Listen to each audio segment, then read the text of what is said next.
Still there are some unsolved problems are left. Let's cover those unsolved problems. And the next unsolved problem is this one. Prove that the divergence of r bar by r cube is equals to 0. And in order to show this, let us assume that this r cube is a phi. This is equals to phi. 1 upon r cube is a phi. That means phi is equals to r raised to minus 3. Right? And the vector a bar is r bar, or r bar is equals to your vector a bar. Fine. Now apply the identity, the divergence of a bar into phi is equals to, what is this identity?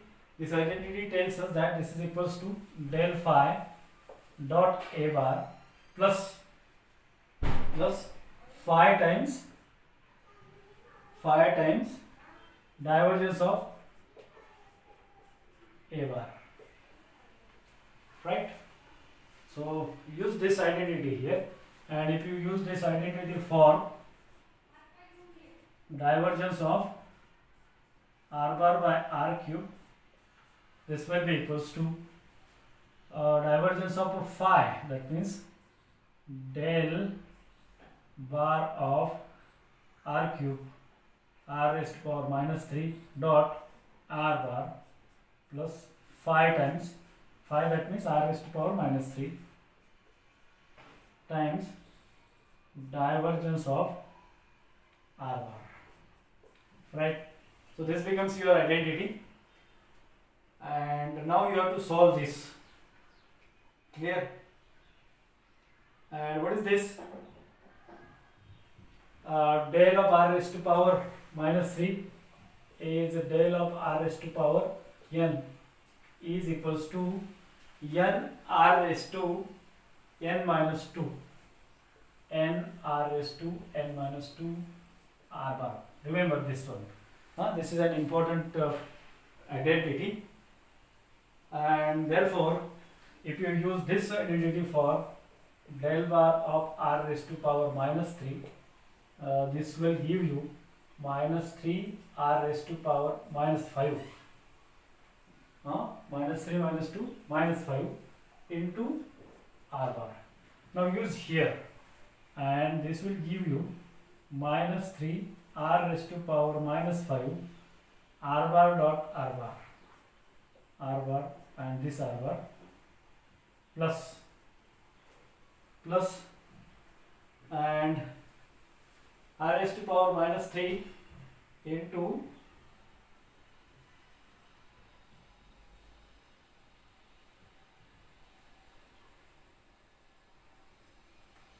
r raised to power minus 3 into del r bar. What is del r bar? Or divergence of r bar. How much it is? It is I into dou by dou x plus j into dou by dou y plus k into dou by dou z, and it's a dot product with r bar, that means xi bar plus yj bar plus zk bar, and this is equals to how much? 1 plus 1 plus 1, and this is equals to 3. So del dot r bar is equals to 3. So I should write here 3. So this gives us, what is r bar dot r bar is how much? R bar dot r bar will give you r square, right? What is r bar? R bar is xi plus yj plus zk dot xi plus yj plus zk. I dot I is 1, j dot j is 1, k dot k is 1. So this will give you x square plus y square plus z square. X square plus y square plus z square is the value for r square. So this will give me minus 3 r raised to power minus 5 and r square plus 3 r raised to power minus 3, and thus this gives me minus times 3 r raised to power 2 minus 5 is minus 3 plus 3 r raised to power minus 3, and this is equals to 0. and hence I can say this identity is proved. Thus the given identity is been proved.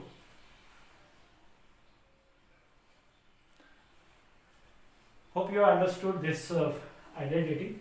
Now let us move for the next one, and which is the last one for this chapter. And the next identity is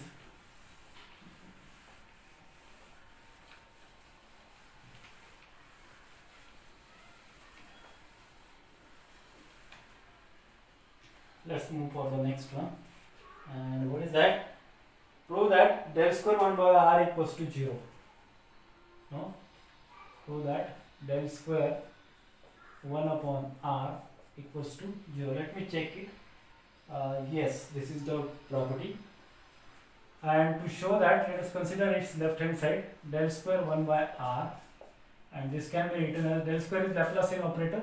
This is equals to dou 2 by dou x square plus dou 2 by dou y square plus dou 2 by dou z square. And 1 upon r.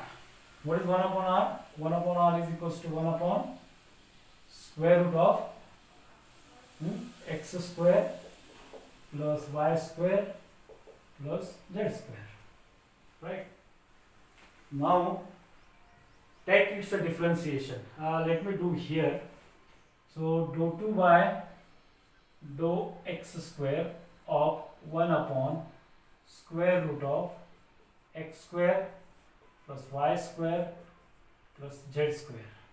So this is equals to dou by dou x of 1 upon root is 1 by root can be written as x square plus y square plus z square raised to power minus half, and its differentiation is minus half into x square plus y square plus z square raised to power minus 3 by 2 into its differentiation with x is a 2x. Got it?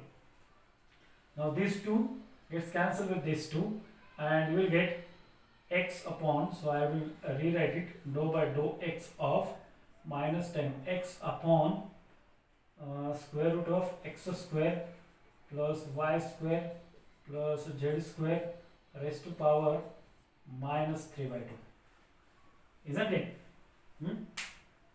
So, and it's a differentiation again will be how much? So,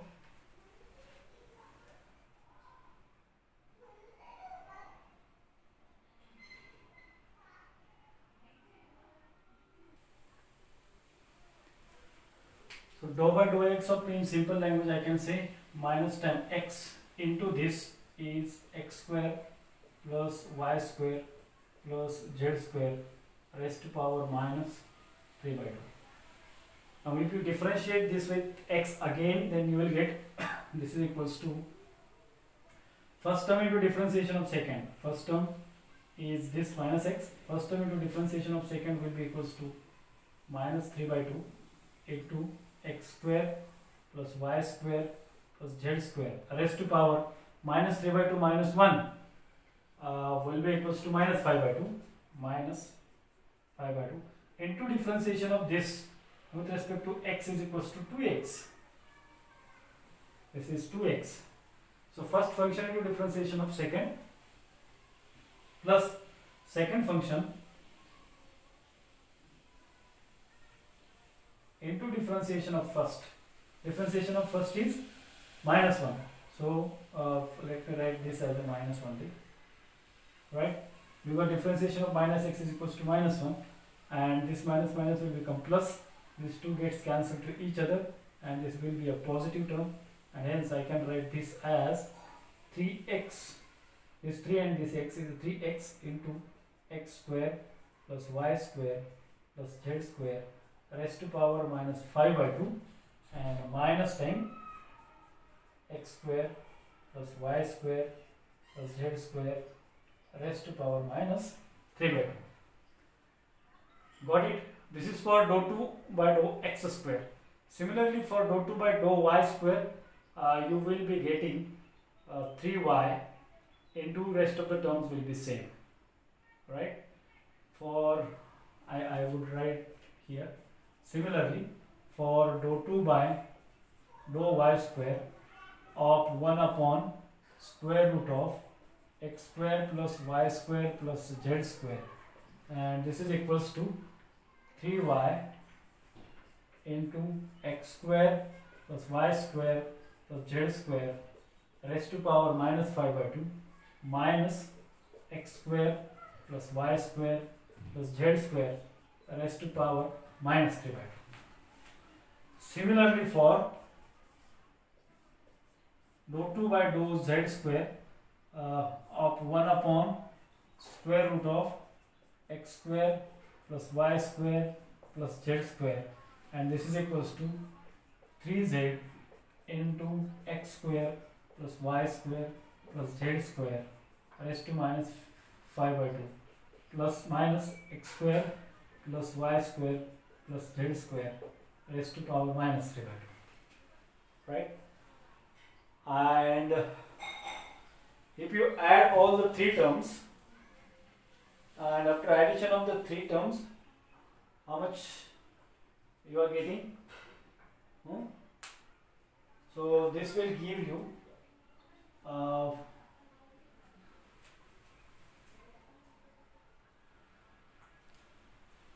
oh, we are wrong somewhere here, I think. Yeah, we forgot here. Here is a 3, this x and this x. This will give you 3x square. We have just written here 3x, so we got a wrong this. So 3x square into x square plus y square plus z square raised to power minus 5 by 2 minus x square plus y square plus z square raised to power minus 3 by 2. So let us recalculate it again and write it. So this will be how much? Shall I write this bracket raised to power minus 5 by 2 at the denominator? If I write it at the denominator as a common of both the terms, then I would be getting x square plus y square plus z square raised to power 5 by 2. Negative power will become positive once go to the denominator. At the numerator, I am getting 3x square minus this term, but we have taken out outside 5 by 2, right? And you can multiply to the numerator this term by 5 by 2 also. What will left? You will be left with 5 by 2 minus 3 by 2. 5 minus 3 is 2, 2 by 2 is 1. So you will be left with x square plus y square plus z square. X square plus y square plus z square. What is this? This is nothing but 3x square minus x square. That means 2x square. 2x square minus y square minus z square upon do not write with the square root, x square plus y square plus z square raised to 5 by 2. Just simply this one. And let me rewrite this also. So thus, in a simple language, I can say, so double derivative dou 2 by dou y of this will be equals to how much? 2y square minus z square minus x square divided by x square plus y square plus z square raised to power 5 by 2. Similarly, here also you will get 2z square minus x square minus y square divided by x square plus y square plus z square raised to power 5 by 2. And now what is this? Now just add this term, this plus this plus this, and this will give you the value of del square of 1 by r will be equals to, if I am adding this at the denominator, I am having a common term, and that is equal to x square plus y square plus z square raised to power 5 by 2. And let me add all the terms to the numerator. This will be equals to 2x square plus 2y square plus 2z square, and this y square and this y square will be equals to minus 2y square minus 2z square minus 2x square, right? So this 2x square gets cancelled and you will get del square of 1 upon r is equals to 0, and therefore I can say thus this identity is proved. Fine. Hope you have understood the problems based on vector identities and the use of vector identities. Now, for better understanding and solving, you need a practice for this. So I recommend you to go for the practice of solving various problems. Thank you.